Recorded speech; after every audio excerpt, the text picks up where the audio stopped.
अपने मैया दई विदाई घर जाई अपने मैया दई विदाई घर जाई अपने सासे ससुर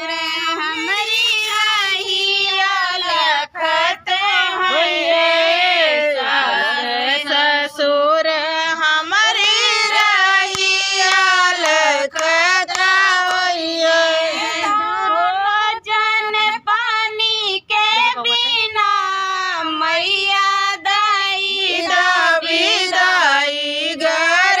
जाई अपने मैया दई विदाई घर जाई अपने भले गोपाल हमरी रहिया लखत बाल गोपाल हमरी रहिया लखत दूधवा पियने के बिना मैया दई विदाई घर जाई अपने मैया दई विदाई घर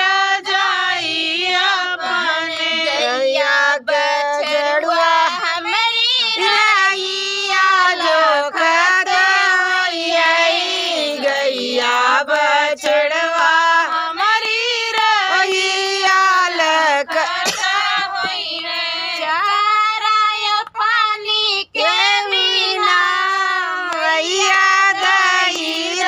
विदाई घर जाई अपने मैया दई विदाई घर जाई अपने बोलो तुरंता मैया की